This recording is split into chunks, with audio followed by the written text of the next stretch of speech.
ఇవాళ Vikarabad Krishna railway line రావాలన్నా, కోస్గిలో cement factory రావాలన్నా, పెద్ద ఎత్తున పరిశ్రమలు మన నియోజకవర్గానికి రావాలన్నా, ఇవాళ వేలాది మంది నిరుద్యోగ యువకులకు ఉద్యోగ ఉపాధి అవకాశాలు కొడంగల్లో కల్పించాలి అనంటే రాబోయే పార్లమెంటు ఎన్నికల్లో 50,000 మెజార్టీ తగ్గొద్దు, ఆ పైన పెంచిస్తే మీ దయ మీ అండ ఉండాలి అని చెప్పి ఈ వేదిక మీద నుంచి నేను కోరుకుంటున్నా. ఎందుకు గెలిచిన తర్వాత ముఖ్యమంత్రి అయినాక 60 రోజుల తర్వాత ఎందుకు వచ్చినా అంటే వేలాది కోట్ల రూపాయలు తీసుకొని వచ్చి మీ మధ్యలో ఈ సంతోషాన్ని పంచుకోవాలని, మీ సోదరుడుగా, మీ అన్నగా, మీ బిడ్డగా ఈ రాష్ట్రంలో ఎన్నో బాధ్యతలు నెరవేరుతూ తండాలలో, గూడాలలో, మారుమూల పల్లెల్లో ప్రతి పేదవాడి తలుపు తడుతూ, ప్రతి పేదవాడి గుండె చేరుతూ ఇవాళ కాంగ్రెస్ పార్టీని నడిపించాల్సిన బాధ్యత పిసిసి అధ్యక్షుడిగా, రాష్ట్ర ముఖ్యమంత్రిగా ఒక బరువైన బాధ్యత ఉన్నది.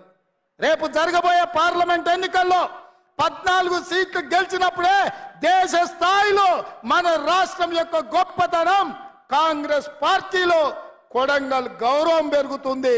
అందుకే మిత్రులారా, ఈ వేదిక మీద నుంచి తెలంగాణ రాష్ట్రంలో ఉన్న 4 మూలల కాంగ్రెస్ పార్టీ కార్యకర్తలకు నేను విజ్ఞప్తి చేస్తున్నా, ఇంకా మన యుద్ధం అయిపోలేదు, యుద్ధం విరామం మాత్రమే. రేపు పార్లమెంటు ఎన్నికల్లో 14 సీట్లు గెలిచినప్పుడే తెలంగాణ రాష్ట్రంలో కాంగ్రెస్ పార్టీ యుద్ధం గెలిచినట్టు. అందుకే మిత్రులారా, రాష్ట్రంలో ప్రభుత్వం వచ్చింది కాబట్టి ఇక మేము విశ్రాంతి తీసుకోవచ్చని ఏ కార్యకర్త కూడా అనుకోవడానికి లేదు. 17 సీట్లల్లో 14 సీట్లు గెలిచి పార్లమెంటులో మనం పట్టు సాధించినప్పుడే మన తెలంగాణ అభివృద్ధి పురోగతి వైపు పరిగెత్తుతుంది. మన సమస్యల్ని పార్లమెంటులో ప్రశ్నిస్తారు. అందుకే మిత్రులారా, ఇవాళ మన తెలంగాణ ప్రజల తరఫున నిలబడాలి, కొట్లాడాలి అంటే బీఆర్ఎస్ బీజేపీ కుట్రల్ని తిప్పి కొట్టాలి. రూపాలు మారుతాయి, పార్టీల పేర్లు మారుతాయి, ఎజెండాలు మారుతాయి, జెండాలు మారుతాయి. ఒకడు పొత్తు ఉంటుంది అంటాడు, ఒకడు పొత్తు లేదంటాడు, ఒకడు చెప్పుతో కొడతా అంటాడు, ఒకడు చేత్తో కొడతా అంటాడు. ఇవన్నీ ఎందుకు డ్రామాలు ఆడుతుండే? కాంగ్రెస్ పార్టీని దెబ్బతీయాలని. ఎన్నికల ముందు చూడలేదా? వాళ్ళిద్దరు కుట్రలు చేసి ఓట్లు చీల్చి బీఆర్ఎస్ గెలిచినా పర్వాలేదు, బీజేపీ ఓడినా పర్వాలేదని ప్రజలు ఆ రోజు ఈ పార్టీలు ప్రయత్నం చేస్తే ప్రజలు అప్రమత్తంగా ఉండి కాంగ్రెస్ పార్టీని గెలిపించింది. కాబట్టి ఇవాళ ఇందిరమ్మ రాజ్యం వచ్చింది. ఇందిరమ్మ రాజ్యం వచ్చింది కాబట్టి 6 గ్యారంటీలలో మీకు ఇచ్చిన మాట ప్రకారం ప్రమాణ స్వీకారం చేసిన 48 గంటల్లోనే ఆడబిడ్డలకు రాష్ట్రం నలుమూలల ఆర్టీసీ బస్సులో ఉచిత ప్రయాణాన్ని కల్పించినాం. ఈ రోజు 18 కోట్ల ఆడబిడ్డలు వివిధ ప్రాంతాలు పుణ్యక్షేత్రాలు తిరుగుతున్నారు. ఇవాళ సమ్మక్క సారలమ్మ జాతరలో వేలాది లక్షలాది మంది ఆడబిడ్డలు సమ్మక్కని సారలమ్మను దర్శించుకుంటారంటే వందలాది వేలాది బస్సులను ఆడబిడ్డలకు ఉచితంగా మన ప్రభుత్వం ఏర్పాటు చేసింది. కాబట్టి ఇవాళ ఆడబిడ్డలందరూ కూడా దర్శనం చేసుకుంటున్నారు. ఇదే కాదు, ఆరోగ్యం బాగాలేక ఆసుపత్రికి వెళ్తే చచ్చి శవమై ఇంటికి వస్తున్న తెలంగాణ బిడ్డలకు రాజీవ్ ఆరోగ్యశ్రీ పేరు మీద 10 లక్షల రూపాయల బీమా పథకాన్ని అమలు చేసి ఇవాళ పేదలను ఆదుకునే ప్రయత్నం ప్రభుత్వం చేస్తున్నది. ఇదే కాదు, తొందరలోనే మా ఆడబిడ్డలు కట్టెలపై కష్టాలు తీర్చి వాళ్ళ కన్నీళ్లు దూడవడానికి సోనియామాయల్ల దీపం పథకం ఇచ్చింది. 400 రూపాయలకే సిలిండర్ వస్తే మోడీ కేడీ కలిసి 1200 రూపాయలు చేసారు సిలిండర్. అందుకే ఎన్నికలప్పుడు మాట ఇచ్చినాం, 500 రూపాయలకే ఆడబిడ్డలకు మీ ఇంటికి సిలిండర్ తెచ్చి ఇస్తామని చెప్పినాం.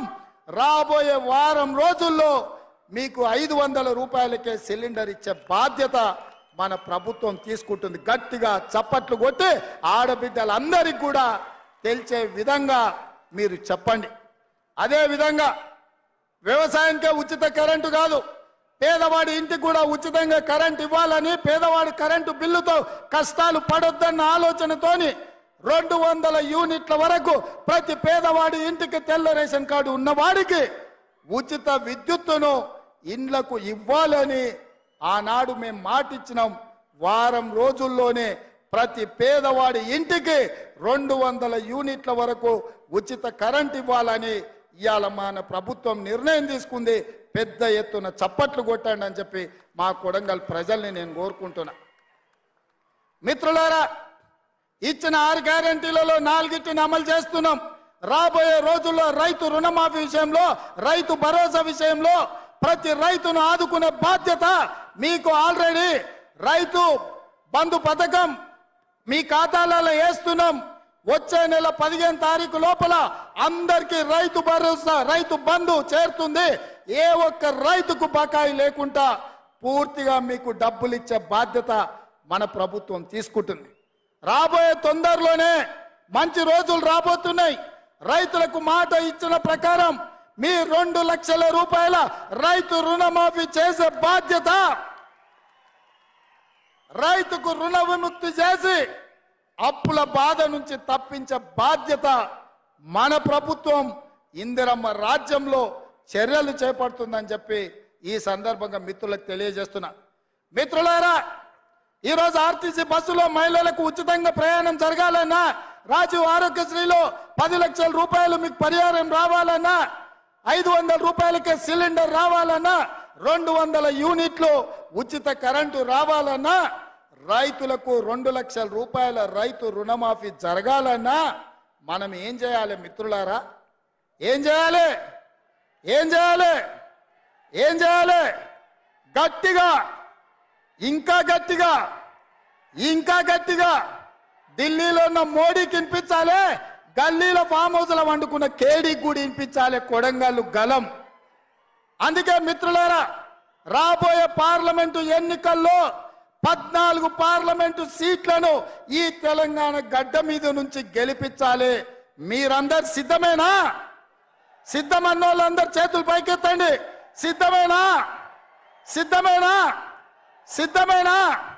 సిద్ధమేనా? సిద్ధమేనా? జై కాంగ్రెస్! జై జై కాంగ్రెస్!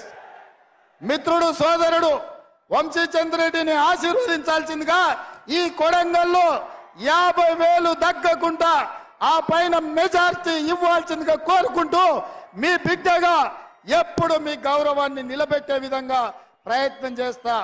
ఎక్కడికి వెళ్ళినా గర్వంగా మా బిడ్డ, మా కొడంగల్ బిడ్డ, మా అన్న రేవంత్ అన్న అని మీరు చెప్పుకునే విధంగా, మీ గౌరవం పెంచే విధంగా నేను వ్యవహరిస్తానని తెలియజేస్తూ, ఇంత కష్టపడ్డ ప్రతి కార్యకర్తకు, ఈ మీటింగ్ను విజయవంతం చేసిన కొడంగల్ నియోజకవర్గ నాయకులు, జిల్లా స్థాయి మండల స్థాయి నాయకులకు, మండల పార్టీ అధ్యక్షులకు, సర్పంచులకు, ఎంపీటీసీలకు, ప్రతి మిత్రుడికి, చాలా మంది వందలాది మంది నాయకులు, ఎంపీటీసీలు, సర్పంచులు నాకు ఆప్తులు, మిత్రులు, వాళ్ళందరి పేరు చెప్తే అర్ధరాత్రి అవుతుంది కాబట్టి వాళ్ళందరి పేర్లు చెప్పలేకపోయినా వాళ్ళందరు కష్టపడితేనే నేను ఇక్కడ ఉన్నా.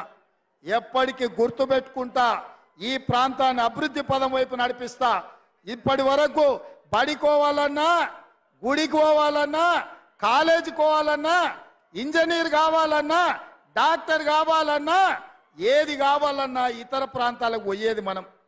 మరి ఇవాళ ఎవరు రాష్ట్రంలో చదువుకోవాలన్నా మన కొడంగల్కి వచ్చేటట్టు అన్ని మంజూరైనాయి. మనకు మంచి రోజులు వచ్చినాయి. మనం ఉజ్వల భవిష్యత్తు ఉంది. మీ అందరినీ కాపాడుకునే బాధ్యత కాంగ్రెస్ పార్టీ తీసుకుంటుంది. ఎల్లవేళలా మీకు అందుబాటులో తిరుపతి రెడ్డి గారు ఉంటారు, పెద్దలు గురునాథ్ రెడ్డి గారు ఉంటారు, మండల స్థాయి నాయకులు ఉంటారు. ఇప్పుడు స్పెషల్ ఆఫీసర్ను కూడా పెట్టుకున్నాం. కొడంగల్లో ఆఫీస్ ఉంది. ఏ సమస్యలు ఉన్నా అక్కడికి వెళ్ళండి. మీరు అక్కడ ఏ కాగితం ఇచ్చినా నాకు చేరుతుంది. ఆ సమస్యల్ని పరిష్కరించే బాధ్యత నేను తీసుకుంటా అని చెప్పి తెలియజేస్తూ మీ అందరి దగ్గర సెలవు తీసుకుంటున్నా. జై కాంగ్రెస్! జై జై కాంగ్రెస్! హస్తం గుర్తుకే, హస్తం గుర్తుకే. ధన్యవాదాలు మిత్రులారా.